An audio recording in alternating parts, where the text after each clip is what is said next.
السلام عليكم ورحمة الله وبركاته نحمده ونصلي على رسوله الكريم قال الله عز وجل في القرآن العظيم أعوذ بالله من الشيطان الرجيم بسم الله الرحمن الرحيم ليشهدوا منافع لهم ويذكروا اسم الله على ما رزقهم من بهيمة الأنعام فكلوا منها وأطعموا البائس الفقير صدق الله المولانا العظيم وصدق رسوله النبي الكريم সুপ্রিয় দর্শক মণ্ডলী, মহান আল্লাহ তাআলার দরবারে লাখো কোটি শুকরিয়া আদায় করছি। রব্বে করিম আমাদেরকে অত্যন্ত বরকতময় দিনে জিলহজের আজকের এই তারিখে আমাদেরকে ইসলামিক গুরুত্বপূর্ণ অনুষ্ঠানের সাথে যুক্ত থাকার তৌফিক দান করেছেন। চলুন সকলে মিলে আল্লাহ তাআলার শুকরিয়া আদায় করি। ইয়া রাব্বি লাকাল হামদ, আলহামদুলিল্লাহ, ইয়া রাব্বি লাকাল হামদ কুল্লুহু ওয়া লাকাশ শুকরু কুল্লুহু। আপনাদের সকলকে ধন্যবাদ জানাচ্ছি। নিউজ 24 এর লাইভ প্রোগ্রাম ইসলাম আমরা এই অনুষ্ঠানের পক্ষ থেকে অনুষ্ঠানটি যেমনিভাবে নিউজ 24 পর্দায় দেখতে পাচ্ছেন, অনুরূপভাবে ক্যাপিটাল FM 94.8 এ চ্যানেলও আল্লাহ পাকের তৌফিকে শুনতে পাচ্ছেন। আল্লাহ রাব্বুল আলামিন পবিত্র কোরবানিকে আমাদের উপরে ওয়াজিব করেছেন। এই কোরবানি শুধু আমরাই করি না, রাসূল আকরাম সাল্লাল্লাহু আলাইহি সাল্লাম নিজেও ঈদ করেছেন, কোরবানি করেছেন। বড় চমৎকার, বড় সুন্দর ঈদ ছিল রাসূলের, বড় সুন্দর ঈদ ছিল রাসূল আকরাম সাল্লাল্লাহু আলাইহি সাল্লামের কোরবানির। আজকে রাসূলের ঈদ ও কোরবানি নিয়ে আমরা কথা বলবো। কথা বলার জন্য যিনি আমাদের সাথে যোগ দিয়েছেন বিশিষ্ট ইসলামী চিন্তাবিদ, লেখক, গবেষক শেখ মোহাম্মদ মুজাহিদ হোসাইন ইয়াসিন, শরঈয়া secretary, Islamic finance investment limited, Dhaka. সাথে আছি আমি আমজাদ হোসাইন হেলালি। আসসালামু আলাইকুম রাহমাতুল্লাহ। ওয়ালাইকুম আসসালাম রাহমাতুল্লাহ। মুফতি সাহেব কেমন আছেন? আলহামদুলিল্লাহ। আপনার কাছে আজকে আমরা শুনব যে রাসূল আকরাম সাল্লাল্লাহু আলাইহি ওয়াসাল্লাম কোরবানি দিয়েছেন, কিভাবে কোরবানি দিয়েছেন, কি কোরবানি দিয়েছেন, এবং আরেকটি বিষয় শুনবো যে রাসূল আকরাম সাল্লাল্লাহু আলাইহি ওয়াসাল্লাম যে ঈদ পালন করেছেন, আমরা এই জন্যই শুনবো যাতে করে আমরা সেভাবে কোরবানি দিতে পারি, আমরা ওইভাবে ঈদ পালন করতে পারি, আমাদের ভেতরে ভালো লাগবে। আপনার কাছে সুন্দর সুন্দর কথাগুলো আমরা শুনবো। ধন্যবাদ আপনাকে। এই কোরবানির এই সময়টা, এই মৌসুমে জিলহজ মাস শুরু হয়ে গিয়েছে, কোরবানির দিন গণনা আমরা শুরু করে দিয়েছি। এই সময় এই সমস্ত আলোচনাগুলো অত্যন্ত গুরুত্বপূর্ণ, মুসলমানদের সবার জন্য জানা অত্যন্ত জরুরি এই বিষয়গুলো। আমরা রাসূলুল্লাহ সাল্লাল্লাহু আলাইহি সাল্লামের সেই কোরবানির যে স্মৃতি, সেই স্মৃতি যদি আমরা হাতড়াই তাহলে আমরা দেখতে পাই যে সাহাবায়ে কেরাম রাদিয়াল্লাহু তাআলা আনহুম অসংখ্য রওয়ায়াত ওনারা বর্ণনা করেছেন, হাদিসে এসেছে। রাসূলুল্লাহ সাল্লাল্লাহু আলাইহি সাল্লাম আসছে হাদিসে যে জাবের রাদিয়াল্লাহু আনহুর হাদিস আছে, আনাস রাদিয়াল্লাহু আনহুর হাদিস আছে, আলী রাদিয়াল্লাহু আনহুর হাদিস আছে। আল্লাহ রাসূল সাল্লাল্লাহু আলাইহি সাল্লাম যখন কোরবানির দিন আসতো, তিনি সবাইকে নিয়ে বসতেন, তিনি খুতবা দিতেন মসজিদে। তো সেই খুতবায় কিন্তু তিনি বলতেন যে আজকে ইয়ামুন নাহর, আজকে হলো ইয়ামুন নাহর, মামিন আইয়ামিন আহাব্বু ইনদাল্লাহি মিন আইয়ামিন নাহরি। তিনি বলতেন এই কথা যে আজকের এই দিনটি আল্লাহ তাআলার কাছে এত প্রিয় যে এই এমন প্রিয় একটি দিন সারা বছরে আর নেই। অর্থাৎ ঈদুল আজহার, কোরবানির ঈদের দিনটি আল্লাহ রসুল এইভাবে তিনি সংজ্ঞায়িত করেছেন যে কোরবানির এই দিনটি অন্য আল্লাহ তাআলার কাছে অন্য দিন ওই রকম অত্যন্ত মর্যাদাপূর্ণ আছে, কিন্তু এর চেয়ে কম, সবচেয়ে বেশি হলো কোরবানির ঈদের দিনটি। এটা তিনি সাহাবায়ে কেরামকে মনে করিয়ে দিতেন।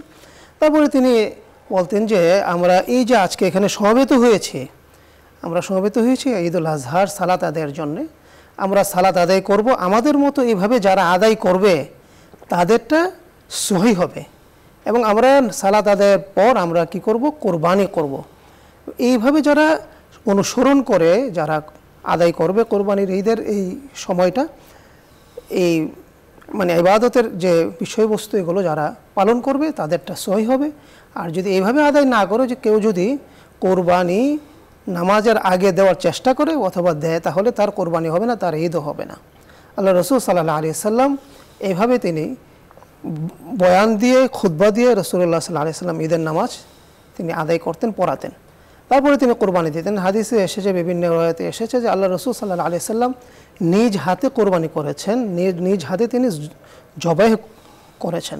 যে একবার প্রায় 100টির মতো পশু জমা করা হলো, যে আল্লাহ রাসূল সাল্লাল্লাহু আলাইহি সাল্লাম সেখানে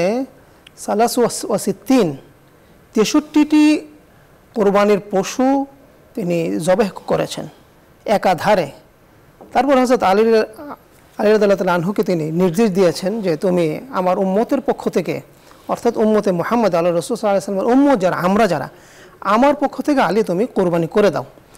অবশেষে আলী রাদিয়াল্লাহু তাআলা আনহু সেগুলো কোরবানি করেছেন। হাদিসে এসেছে আল্লাহ রাসূল সাল্লাল্লাহু আলাইহি ওয়াসাল্লামের এসেছে যে রাসূলুল্লাহ সাল্লাল্লাহু আলাইহি ওয়াসাল্লাম মাকাসা আশরা সিনিন ফিল মাদিনা, রাসূলুল্লাহ সাল্লাল্লাহু আলাইহি ওয়াসাল্লাম সেখানে ছিলেন কতদিন? তার নবুয়তের পর 10 বছর তার জীবিতকালীন সময়। এমন কোনো বছর যায়নি যে বছর তিনি কোরবানির এই ফরজ বা এই ওয়াজিব বিধানটি তিনি আদায় করেন এবং সাহাবা কেরামকে নিয়ে আদায় করেছেন। দুটি দুম্বার কথা এসেছে হাদিসে। আল্লাহ রাসূল সাল্লাল্লাহু আলাইহি ওয়াসাল্লাম সেই দুম্বাগুলো নিজের হাতে, হযরত আয়েশা রাদিয়াল্লাহু তাআলা আনহাকে বলেছেন ছুরি নিয়ে আসো, সিক্কিম নিয়ে আসো, তো তুমি ছুরি নিয়ে আসো। এগুলো ধারা তিনি কি করলেন?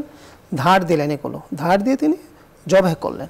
এবং হাদিসে এসেছে যে তিনি জবাই আগে তিনি কি বললেন? একটা দোয়া বললেন, ইন্নী ওয়াজ্জাহতু ওয়াজহিয়া লিল্লাযী ফাতারাস সামাওয়াতি ওয়াল আরদা হানিফা ওয়া মা আনা মিনাল মুশরিকিন ইন্না সলাতি ওয়া নুসুকি ওয়া মাহইয়ায়া ওয়া মামাতি লিল্লাহি রাব্বিল আলামিন লা শারীকা লাহু বিযালিকা উমিরতু ওয়া আনা আউয়ালুল মুসলিমিন বিসমিল্লাহি আল্লাহু আকবার। জবাইয়ের পর তিনি বললেন যে বিসমিল্লাহি আল্লাহু আকবার, আল্লাহুম্মা তাকাব্বাল মিন্নি অমিন উম্মতি মুহাম্মাদিন সাল্লাল্লাহু আলাইহি ওয়াসাল্লাম, অর্থাৎ আমার পক্ষ থেকে এবং আমার উম্মতের পক্ষ থেকে এই সমস্ত যা আমি কোরবানি করলাম এগুলো হে আল্লাহ আপনি কবুল করে নিন। অর্থাৎ আল্লাহ রাসূল সাল্লাল্লাহু আলাইহি ওয়াসাল্লাম ঈদকে তিনি সমস্ত উম্মত যারা তখন ছিলেন এবং পরে যারা আসবে অনাগত যত উম্মত আছে সবার পক্ষ থেকে তিনি কোরবানি করেছেন। এবং তিনি এতগুলো পশু কোরবানি করার পরে তারপরে হাদিসে এসেছে যে তার গড়ে কিন্তু 3 দিনের বেশি গোশত থাকেনি, কোনো কোনো রাতে এসেছে 1 বেলার বেশি থাকেনি।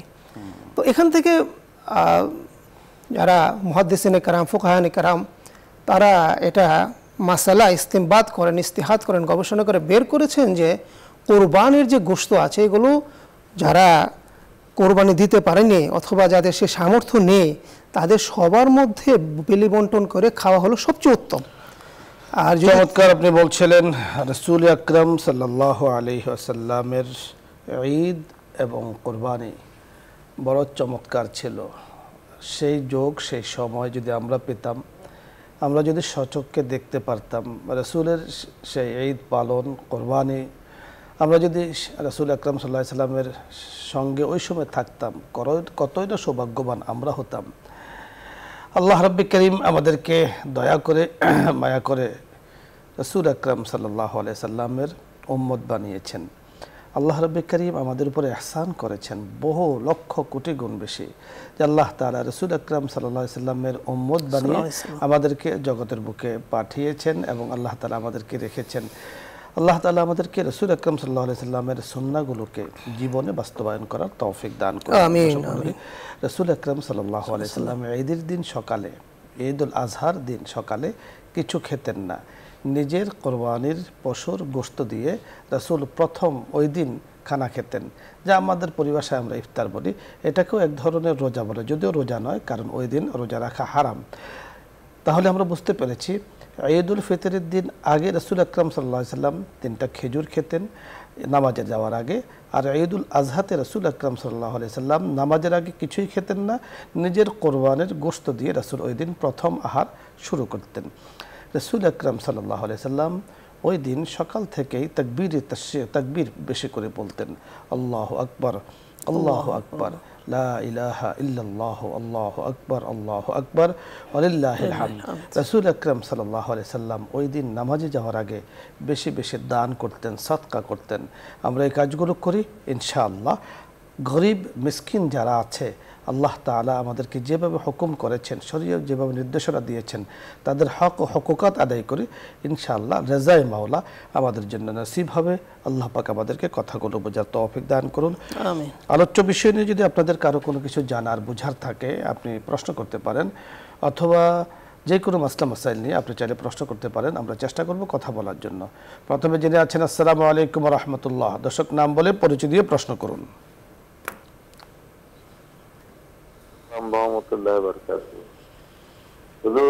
একটু অনুরোধ ছিল হুজুর আপনার কাছে। জি বলুন। আমি একজন নিয়মিত দর্শক আপনার এই অনুষ্ঠানের, কিন্তু আপনারা তো সবাইকে শিক্ষার জন্য এই অনুষ্ঠানটা, মাসালা অনেক কিছু ইসলামিক মানে কথাবার্তা যেগুলো কেউ জানে না সেগুলো শিখা, আপনাদের প্রশ্ন প্রশ্নগুলো হুজুর বোঝা যায় না হুজুর, মানে আমরা দর্শকরা প্রশ্ন করি, এই প্রশ্নগুলো আমরা বুঝতে পারি না। এই প্রশ্নগুলো যদি আপনি মুখে উচ্চারণ করতেন তাহলে খুব খুশি হইতাম, তাহলে অনেক কিছু আমরা শুনতে পারতাম বা জানতে পারতাম বা শিখতে পারতাম। আমি কিন্তু শিখার খুব আগ্রহ আমার। ধন্যবাদ আপনাকে, আমরা বুঝতে পেরেছি আপনার আগ্রহ, আপনার প্রস্তাব খুবই চমৎকার, খুবই সুন্দর। দর্শকদের প্রশ্ন অনেক সময় আসলে বোঝা যায় না, তো সেক্ষেত্রে আমরা চেষ্টা করব আপনার প্রস্তাব রাখতে। আমরা চেষ্টা করি এখানে যে বিষয়টি আমরা আগেও বলেছি যে আমাদের অনেক দর্শক আপনারা যারা অনুষ্ঠান দেখেন বুঝতে পারেন যে দর্শক প্রশ্ন করার জন্য অনেক দিন পর্যন্ত চেষ্টা করেন, এখানে কানেকশন পান না। তো আমরা চেষ্টা করি, একজন দর্শক চেষ্টা করছেন উনি যেন কানেকশন পান, আর যত বেশি প্রশ্নের উত্তর নিয়ে কথা বলা যায়। তো এজন্য যদি প্রশ্ন দর্শক করেছেন আবার আমরা এখান থেকে রিপিট করি তাহলে দুইবার হয়ে যায়, এতে করে দেখা যাবে যে সময়টা একটু কমে যায়। সময় যেহেতু অনেক মূল্যবান, এই জন্য আমরা চেষ্টা করি প্রশ্নের না বলে আমরা উত্তর নিয়ে কথা বলে, যেহেতু প্রশ্ন ওয়ান ইয়ারে কথা হয়ে গিয়েছে। তারপরেও আপনি প্রস্তাব করেছেন, আমরা চেষ্টা করবো ইনশাআল্লাহ এ বিষয়ে লক্ষ্য রাখতে। ধন্যবাদ আপনাকে। আমরা পরবর্তী দর্শকের কথা শুনবো। জি, আসসালামু আলাইকুম ওয়া রাহমাতুল্লাহ। ওয়ালাইকুম আসসালাম ওয়া রাহমাতুল্লাহ। জি, প্রশ্ন করুন। হুজুর আমি প্রশ্ন করছি যশোর থেকে নুরুন নাহার। জি, প্রশ্ন করুন। হুজুর আমি নামাজ সংক্রান্ত বিষয়ে একটু জানতে চাই। জি বলুন। 2-3টা প্রশ্ন। হুজুর আমি একটু অসুস্থ, আমি রাত্রে উঠে তাহাজ্জুদটা পড়তে পারি না। ঈশার নামাজের ভেতরে পরে কি 2 রাকাত নামাজ পড়লে এটা কতদূর সহি? যদি আমি তাহাজ্জুদের উদ্দেশ্যে পড়তে চাই, জি, এটা কতদূর সহি হবে? দ্বিতীয় প্রশ্ন বলুন। হ্যাঁ, দ্বিতীয় প্রশ্ন হুজুর ওই চাষের নামাজের নিয়মটা আমি বলছি, দেখেন আমার ভুল হয় কিনা, ভুল হলে আপনি ঠিক করে দেবেন। হে আল্লাহ, কিবলামুখী হয়ে 4 রাকাত দোহার নফল নামাজের নিয়ত করছি। তৃতীয় প্রশ্ন হুজুর, চাষের নামাজ কতক্ষণ পর্যন্ত অস্ত থাকে এবং ইশরাক নামাজ সকাল সূর্য ওঠার পরের থেকে কতক্ষণ পর্যন্ত অস্ত থাকে? জি, এটা জানতে চাই। হ্যাঁ, আমি অসুস্থ, পরিবারে। আপনাকে ধন্যবাদ। আমরা প্রশ্ন দুটোই বুঝতে পেরেছি। আপনার প্রথম প্রশ্ন ছিল যে এশার এবং বিতরের নামাজের পরে সম্ভবত ঘুমানোর আগে তাহাজ্জুদের নিয়ত করে যদি নামাজ আপনি পড়েন তাহলে এটা ঠিক আছে কিনা, সহি কিনা আপনি প্রশ্ন করেছেন। দর্শক যারা আপনারা অনুষ্ঠান দেখছেন, আশা করছি আমাদের প্রশ্নকারিনী যিনি প্রশ্ন করেছেন প্রশ্নটি বুঝতে পেরেছেন। মুফতি সাহেব, ওনার যে প্রশ্নটা আপনি বুঝতে পেরেছি এবং উনি বলেছেন এটা ঠিক আছে কিনা। সুন্দর প্রশ্ন করেছেন। এটা অনেকেরই একটা ইয়া থাকে, অনেকে অসুস্থ থাকে অথবা অনেকের ওরকম আত্মবিশ্বাস থাকে না যে শেষ সাথে তিনি উঠতে পারবেন, তাহাজ্জুদ পড়ার একটা আগ্রহ থাকে, তো একটা ভিতরে একটা বিকলতা থাকে কিন্তু পারে না। তো সেক্ষেত্রে কি করবে? তো এশার পরে যদি যে অথবা ঘুমানোর আগে যদি কেউ নামাজ আদায় করে নেয় তাহলে কি তাহাজ্জুদ হবে কি হবে না? আসলে আমরা ফুকায়ে কেরামদের দিকে আমরা চলে যাই, আমরা দেখি যে এখানে নাফিলা তাল্লাক, তার মানে তাহাজ্জুদের যে বিষয়টা, তাহাজ্জুদের সময় তাহাজ্জুদ পড়া সবচেয়ে উত্তম। হ্যাঁ, কেউ যদি ওই সময় এর আগে এশারের পরে কেউ যদি সুলুসুল লাইলের আগেও যদি কেউ পড়ে, অর্থাৎ রাতের 1/3 আগে যদি কেউ আদায় করে, তাহলে আশা করা যে আল্লাহ তাআলা ওনাকে তাহাজ্জুদের সওয়াব দান করে দিবেন। হ্যাঁ, তো এটা হয়ে যাবে আশা করা যায় ইনশাআল্লাহ। কিন্তু আমরা তা হয়ে যাবে, যথার্থ বলেছেন। অর্থাৎ আপনি যেভাবে নামাজ পড়ছেন ঘুমানোর আগে তাহাজ্জুদের নিয়তে নফল নামাজ পড়েছেন, সুন্নত নামাজ, সুন্নতে জায়েদা, ঠিক আছে, সহি হয়ে যাবে। আপনি যেমনটি বলেছেন আপনি অসুস্থ, তো অসুস্থ থাকাকালীন তাহাজ্জুদটা যেন বাদ না যায় সেজন্য আপনি পড়ছেন, কোনো সমস্যা নেই, সহি আছে, ঠিক আছে। দ্বিতীয় প্রশ্ন আপনি করেছেন, দর্শক যারা আপনারা প্রশ্ন শোনার আগ্রহ আছে, দ্বিতীয় প্রশ্ন হলো যে উনি নিয়ত শুনিয়েছেন সালাতুদ দুহার, চাষের নামাজ। তো আমরা আপনাকে বলবো যে এইভাবে নিয়ত করার কি কোনো প্রয়োজন আছে? আসলে নিয়তের বিষয়টা আমরা যদি নিয়ত শব্দের অর্থটা আমরা যদি জানি তাহলে আমি বুঝবো যে আমি আসলে কি উচ্চারণ করবো। নিয়ত শব্দের অর্থ হলো ইচ্ছার দৃঢ়তা। আমি যে আমল করতে চাচ্ছি সেটা আমি যখন ইচ্ছা করলাম, এর আগে আমি কতগুলো কাজ করি, আমি জায়নামাজ বিছাই, আমি যাই, তারপর ওযু করি ইত্যাদি করছি, এই যে আমি নিয়ত করে এগুলো করছি, আমার নিয়ত কিন্তু হয়ে গিয়েছে, সেখানে মুখে উচ্চারণ করার কোনো প্রয়োজনীয়তা নেই। আমি এই যে নামাজের যে বিধান, চাশতের নামাজের কী বিধান, ইশরাকের নামাজের কী বিধান, বিধান হলো যে এই নামাজগুলো নফল নামাজ অথবা সুন্নতে জায়েদা অথবা মুস্তাহাব, এর চেয়ে বেশি না। আমি আমার মনে যদি এই বিধানের কথা মনে থাকে যে এটা সুন্নতে জায়েদা অথবা নফল নামাজ, মুস্তাহাব নামাজ, এবং আমি নিয়ত করলাম, আবার আর কোনো ধরনের যথার্থ আপনি বলেছেন নিয়তকে মুখে উচ্চারণ করার কোনো প্রয়োজন আমরা দেখছি না, কারণ মুফতি সাহেব বলেছেন নিয়ত অর্থ হলো ইরাদাতুল কলব, মুখের মনের ইচ্ছা, আপনার মনের ইচ্ছাটাই নিয়ত। আপনি ঠিক সূর্য ওঠার 20 মিনিট পরে আপনি নামাজে দাঁড়িয়েছেন, নিঃসন্দেহে আপনার নিয়ত হলো ইশরাকের নামাজ পড়া। আপনি যখন সকাল 9টায় দাঁড়িয়েছেন, যে সময় মানুষ কাজে কামে ব্যস্ত, তখন নিঃসন্দেহে এই নামাজের দ্বারা আপনার উদ্দেশ্য হলো আপনি নামাজ পড়বেন। বাট আপনাকে নির্দিষ্ট করতে হবে আপনি কোন নামাজ পড়ছেন, নফল না কাজা না কোন নামাজ, এতটুকু নির্দিষ্ট করার দায়িত্ব। সেটাও মুখে উচ্চারণ জরুরি নয়, সেটাও আপনি মনে মনে করলেই হয়ে যাবে। দর্শক মণ্ডলী যারা আছেন, অনুষ্ঠান দেখছেন, শুনতে পাচ্ছেন যে নফল নামাজের জন্য, বিশেষ করে চাশতের নামাজ, ইশরাকের নামাজ, যে কোনো নামাজের জন্য আমি এই নামাজ পড়ছি এতটুকু নির্দিষ্ট করা না করলেও তেমন, আপনি তো নামাজের জন্য দাঁড়িয়েছেন, বিশেষ করে নিয়তকে আপনি যা করছেন তার জন্য নিয়তটা আপনার মনে মনে থাকলেই হবে, মুখে উচ্চারণ জরুরি নয়। অনেক ক্ষেত্রে আমাদের সমাজে অনেকের বলে যে ঈদের নামাজ বিশেষ করে হুজুর নিয়তটা বলে দেন, তার মানে আপনি বলেছেন হুজুর নিয়তটা বলে দেন, তা আপনি কোন নামাজের নিয়ত জানতে চেয়েছেন? অর্থাৎ যে নামাজ পড়ার জন্য আপনি এসেছেন, নিঃসন্দেহে সুন্দর একটা জামা গায়ে দিয়েছেন, তাকবীর বলতে বলতে এসেছেন, ঈদের নামাজ পড়ার জন্য আপনি এসেছেন, তো এটাই নিয়ত। আরবিতে নিয়ত করাটা উত্তম, ভালো, আফজল, যদি আপনি সহি শুদ্ধভাবে পড়তে পারেন। আর যদি আপনি নাওয়াইতুন বলতে গিয়ে অন্য কিছু বলে ফেলেন, তাহলে নিয়ত দ্বারা অন্য কিছু উচ্চারণে চলে আসতে পারে। যেহেতু আমরা অনেকেই সাধারণ মানুষ, আমাদের উচ্চারণ সঠিক হয় না, এজন্য শরীয়ত আমাদের জন্য সহজ বিধান করেছে, আমি কেন সেটাকে কঠিন করতে যাব। পরবর্তী দর্শকের কথা শুনবো। জি, আসসালামু আলাইকুম ওয়া রাহমাতুল্লাহ। ওয়ালাইকুম আসসালাম ওয়া রাহমাতুল্লাহ। জি, হুজুর আসসালামু আলাইকুম। ওয়ালাইকুম আসসালাম, আপনি প্রশ্ন করুন। হুজুর আমার প্রশ্নটা একটু মনোযোগ দিয়ে শুনবেন। আমি একজন মা, আমার সাথে একটা মেয়ে আছে। আমার মোট 8 লক্ষ টাকা ছিল একটা ইসলামিক ব্যাংকে। ওখান থেকে আমি যে মূলধনের সাথে থেকে আমাকে যে আর কি লাভ অংশটা দেওয়া হতো, ওটা দিয়ে আমার মেয়ের লেখাপড়ার খরচ, আমার ওষুধ, আবার ওই টাকার বৎসরিক যাকাত, এটা মানে পরিপূর্ণতা আমি চালাতে পারতাম না। তো ওখান থেকে আমি টাকাটা তুলে, আমাদের এখানে তো প্রায় ফ্ল্যাট আর কি লেনদেন হয় টাকার বিনিময়ে, মানে টাকা নেয়, ফ্ল্যাট দেয়, ফ্ল্যাট ভাড়া দেওয়া হয়, যার টাকা সে ওই ফ্ল্যাটের ভাড়াটা তুলে নেয়। তো আমি এই টাকার বিনিময়ে আমি একটা ফ্ল্যাট নিয়েছি, আমার সাথে চুক্তি হয়েছে 5 বছর।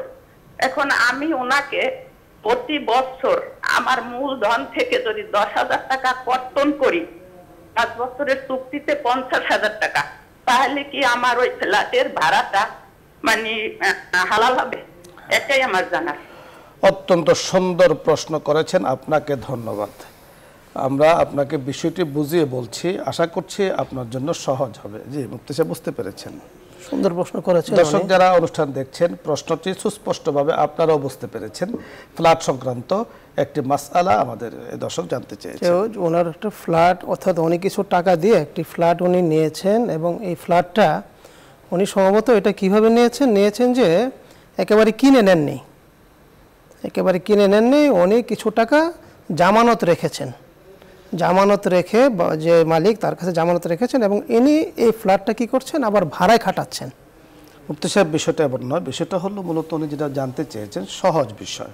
আপনার ফ্ল্যাট, জি, আমি আপনার ফ্ল্যাটটা ধরুন আপনার থেকে আমি নিয়েছি, ভাড়া নিয়েছি, জি, অ্যাডভান্স দিয়েছি 8 লক্ষ টাকা, জি, পরিষ্কার, জি, অ্যাডভান্স 8 লক্ষ টাকা, এবং প্রতি মাসে আপনাকে আমি ভাড়া নিয়েছি, অ্যাডভান্স নিয়েছেন, ভাড়া তো এখন আলোচনা হয়নি, ফ্ল্যাটের ভাড়া আপনাকে আমি 10,000 টাকা দিচ্ছি, জি, পরিষ্কার 10,000 টাকা আমি দিচ্ছি, অ্যাডভান্সও দিয়েছি, ঐচ্ছিক 10,000 টাকা আপনাকে আমি ভাড়া হিসাবে পাহাড় প্রতি মাসে দিচ্ছি, জি, তাহলে এই ভাড়াটা আমি ক্যাশও দিতে পারি, অথবা আপনাকে যে আমার টাকা দেয়া আছে অ্যাডভান্স সেখান থেকে কর্তন হতে পারে। জি, জি। না জায়েজের কোনো কারণ না, এটা হলো না জায়েজের কোনো কারণ, এবং এটা আরো ভালো। এটাই হচ্ছে, এটাই উনি যেটা বোঝাতে চেয়েছেন। আপনি যে কাজ করছেন একদম সুন্দর একটি পদ্ধতি আপনি অবলম্বন করেছেন।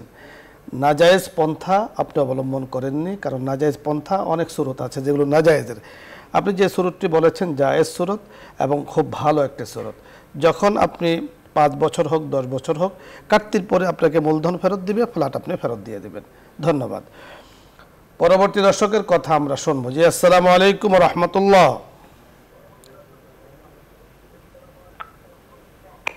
ওয়ালাইকুম আসসালাম। নাম বলুন, প্রশ্ন করুন।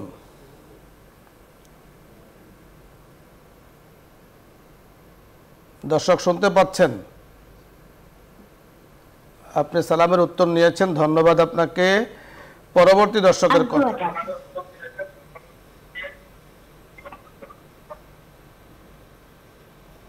পরবর্তী দর্শকের কথা শুনবো। জি, আসসালামু আলাইকুম।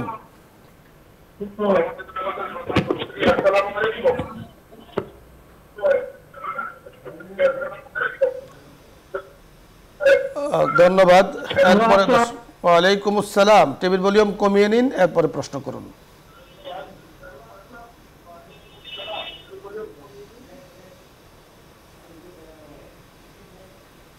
পরবর্তী দর্শকের কথা শুনবো। জি, আসসালামু আলাইকুম। ওয়ালাইকুম সালাম। জি, ওয়ালাইকুম সালাম। শুনতে পেয়েছি, আপনি প্রশ্ন করুন, টিভির ভলিউম কমিয়ে।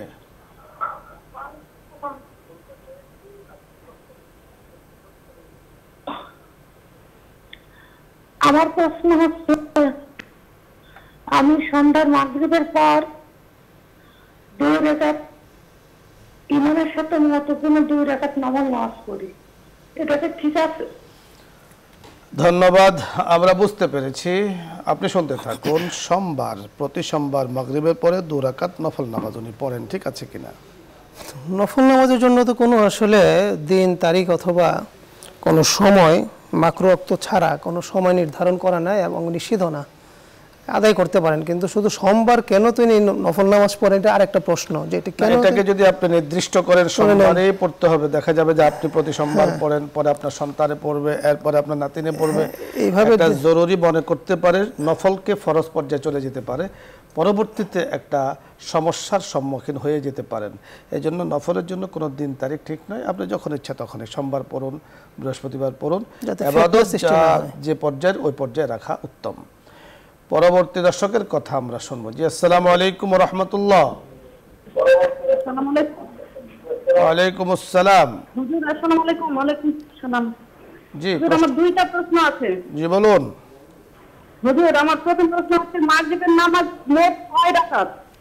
3 রাকাত ফরজ আর হচ্ছে 2 রাকাত সুন্নাত আর 2 রাকাত নফল নাকি, না এমনি 2 রাকাত এমনি পড়ে মানুষ নাকি, এটা একটু বলবেন। আর আরেকটা প্রশ্ন হচ্ছে যে, আমার স্বামী মানে হঠাৎ করে আমি হচ্ছে একটু খারাপ ব্যবহার করে ফেলেছি, হ্যাঁ, তো আমাকে আবার ওই বদদোয়া দিয়েছে যে তোমার নামাজ কালাম হবে না, নামাজ কালাম হবে না, তোমার ওই আল্লাহ কবুল করবে না, এই ধরনের মানে বদদোয়া দিয়েছে। এখন আপনি কি করতে পারি বলেন? আমরা বুঝতে পেরেছি। প্রথম প্রশ্নটি আপনার ছিল, আপনি শুনতে থাকুন। মাগরিবের নামাজের রাকাত সংখ্যা অথবা মাগরিবের নামাজ কত রাকাত, আপনি বলে দিয়েছেন মাগরিবের নামাজ কত রাকাত। 3 রাকাত ফরজ নামাজ প্রথমে, তারপরে হলো 2 রাকাত সুন্নতে মুআক্কাদা নামাজ। নফল আপনি 2 রাকাত 4 রাকাত আপনি পড়তে পারেন, তার জন্য কোনো নির্ধারিত কোনো দ্বারা আপনার রাকাত নেই। মূলত মাগরিবের নামাজ 3 রাকাত ফরজ, 2 রাকাত সুন্নতে মুআক্কাদা নামাজ, 5 রাকাত, এবং নফলের কোনো হিসাব নাই। ধন্যবাদ আপনাকে। দ্বিতীয় প্রশ্ন করেছেন, উনি ওনার স্বামীকে রাগ করে একটা বকা দিয়েছেন। দর্শক যারা শুনতে পাচ্ছেন, প্রশ্ন এই ছিল, স্বামীকে স্ত্রী বকা দিয়েছে, স্বামী আবার ওনাকে বদদোয়া দিয়েছে যে তোমার নামাজ রোজা কবুল হবে না, এক্ষেত্রে ওনার কি করণীয়? ওমা কান আল্লাহু লিয়াদিআ ঈমানাকুম ইন্নাল্লাহা বিন-নাসি লারাউফুর রাহিম। আল্লাহ তাআলা এইভাবে কারো ঈমান এবং আমল আল্লাহ তাআলা নষ্ট করেন না। তো বদদোয়া তো আপনিও দিয়েছেন, উনিও দিয়েছে, সমান সমান হয়ে গিয়েছে। বিষয়টি হলো প্রথম হলো এই পরিবেশ হলো কেন, পরিবেশটা এটা খেয়াল রাখতে হবে। আপনি যিনি প্রশ্ন করেছেন আপনাকে বলবো যে এই ধরনের পরিবেশ যাতে না হয় এটা খুব খেয়াল রাখতে হবে। স্বামীকে আপনি এটা আসলে আপনাদের স্বামী স্ত্রীর মাঝে আমি যে ব্যাখ্যাটা করি আর কি সাধারণত, কারণ সাধারণত ঝগড়া অনেক ধরনের হয়ে থাকে। তো স্বামী স্ত্রীর মাঝে যে ঝগড়া হয় এই ঝগড়াটা অভিমানের ঝগড়া। আসলে অনেক ক্ষেত্রে দেখা যাচ্ছে এত মধুর সম্পর্ক, ঝগড়া না করলে ভালো লাগে না, একজন আরেকজনের সাথে একটু টুকটাক হতেই পারে, এটাকে ঝগড়া বলে না। আপনি দেখেছেন বয়সে উপনীত যারা হয়ে যায়, এক বয়সপ্রাপ্ত হয়ে যায়, 70 ঊর্ধ্ব বয়স হয়ে যায় অথবা 80 ঊর্ধ্ব, তো সেক্ষেত্রে বুড়া বুড়ি দেখে যে টুকটুক করে কাজ করে, একটু পান খায়, আবার একটু ঝগড়া করে, আবার দেখা যাচ্ছে যে আরেক দিকে ফিরে মানে পান দেয় বা পানি দেয়। এই যে একটা মানে অভিমান, এটা অভিমান পর্যায়ে, এটা আসলে ঝগড়া পর্যায়ে না। কিন্তু আপনাদের যেটা হয়েছে মনে হচ্ছে যে ঝগড়া পর্যায়ে চলে গিয়েছে, যে উনি আপনাকে বদদোয়া দিয়েছেন, বদদোয়াটা কি তোমার নামাজ রোজা কবুল হবে না এ কথা বলেছেন। আপনাকে মনে রাখতে হবে মানুষের ইবাদত যা মানুষ করে, এমন কিছু কর্ম আছে যে কর্মের কারণে, আপনার কর্মের কারণে আপনার ইবাদত নষ্ট হয়ে যায়। আল্লাহ তাআলা কোরআনে বলেছেন ফাহাবিতাত আমালুহুম ওয়া হুম লা ইয়াশউরুন, যে মানুষের কিছু কর্মের কারণে আল্লাহ তাআলা তাদের নেক আমলগুলো, নেক অর্জনগুলোকে নষ্ট করে দেন, যে তারা টেরই পায় না। তাই জন্য প্রথমত উভয়জনকেই সব ধরনের গর্হিত, সব ধরনের পাপাচার, সব ধরনের অশ্লীলতা, সব ধরনের অন্যায় কথা থেকে নিজেকে বিরত রাখতে হবে। আর আপনি এখন যা করবেন, স্বামী বদদোয়া দিয়েছেন, আপনি ওনার সাথে ক্ষমা চেয়ে নিন যে তুমি আমাকে বদদোয়া দিয়েছো, আমার নামাজ যেন কবুল না হয়। তো কবুল না হলে কি তুমি কি ভালো সুখে থাকবে?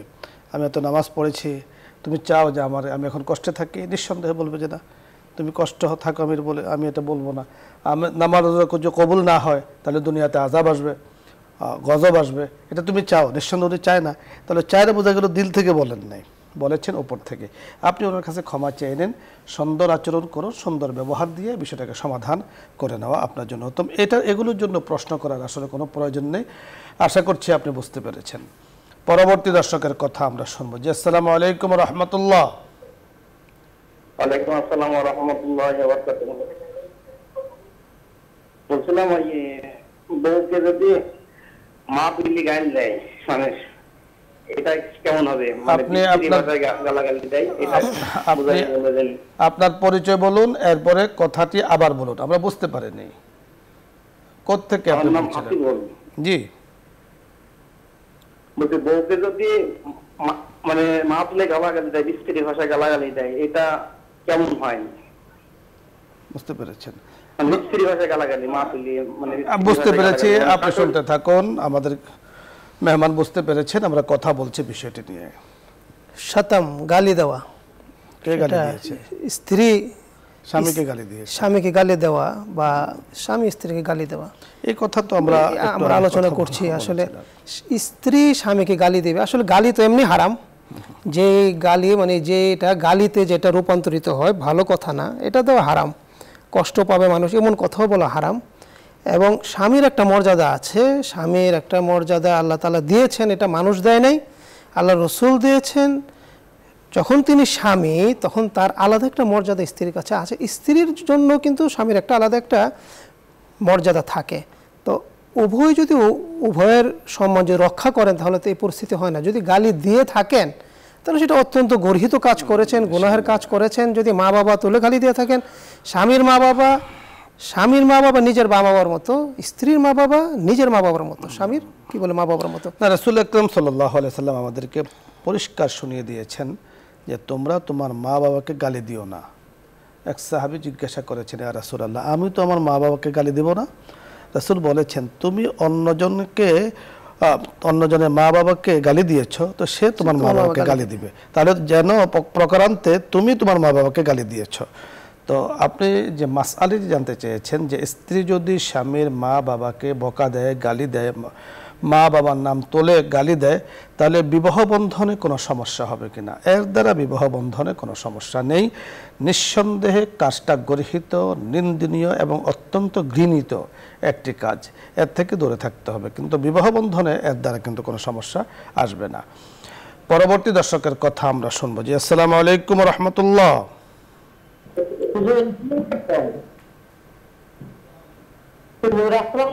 ওয়ালাইকুম আসসালাম।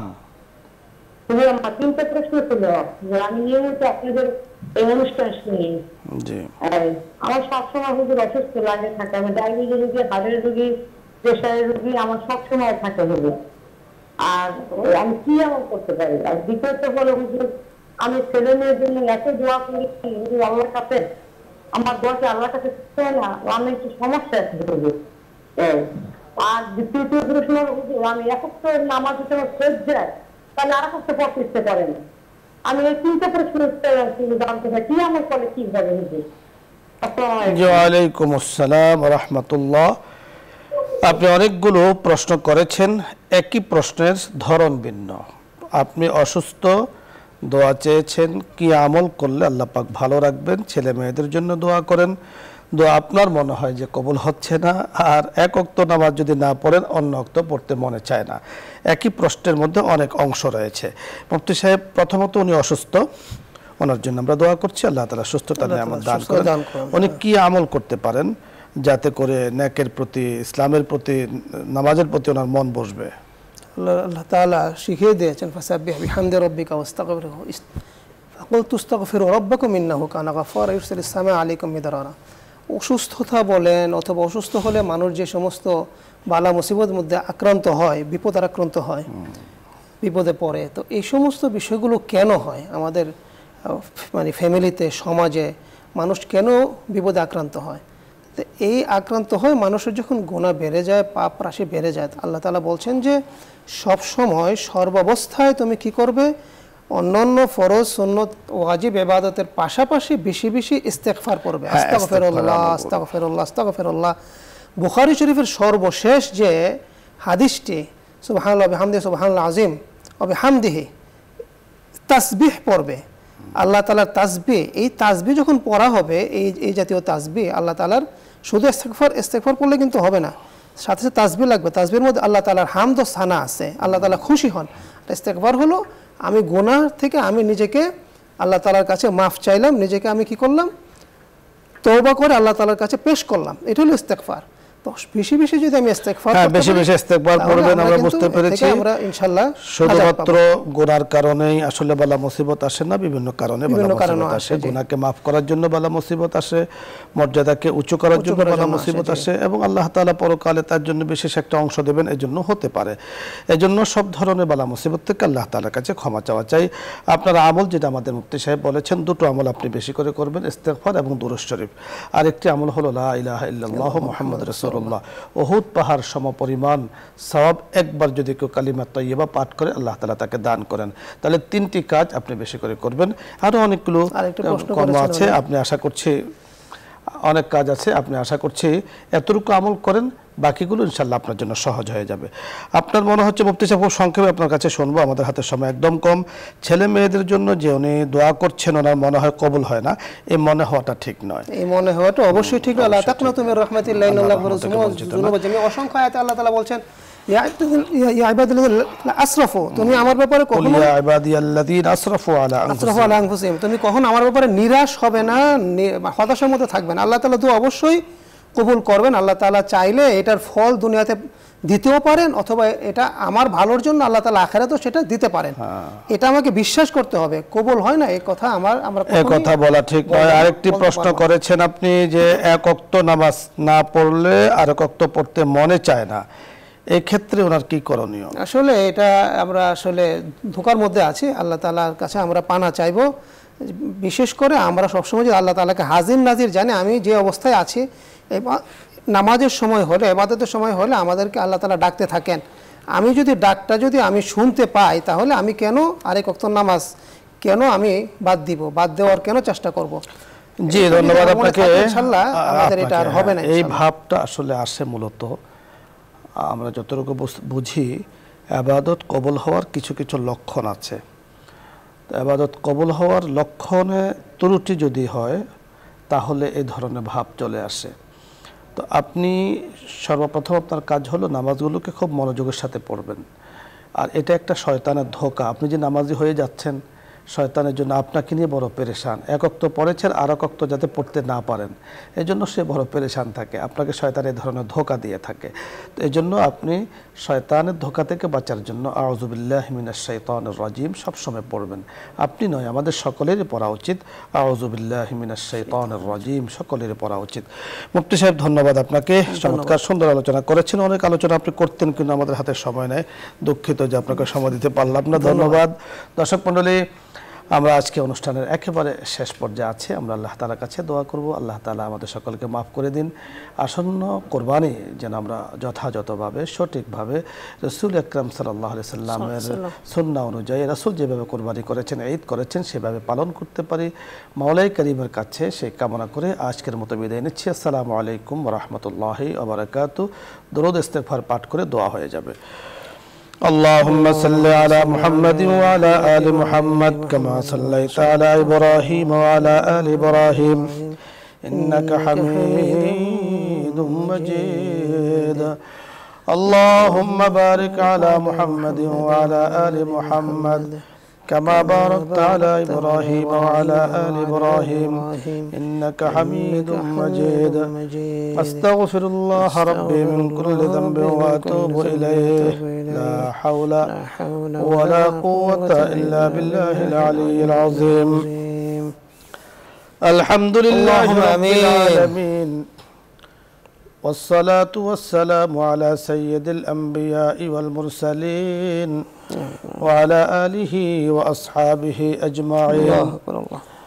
الحمد لمن قدر خيرا وخبالا، والشكر لمن سور حسنا وجمالا. يا كريم يا رحيم. আল্লাহ, আপনার গুণকীর্তন আমরা করছি, আপনার প্রশংসা করছি। কত নিয়ামত আপনি দিয়েছেন ইয়া করিম, ইয়া আল্লাহ, গুণে আমরা শেষ করতে পারবো না।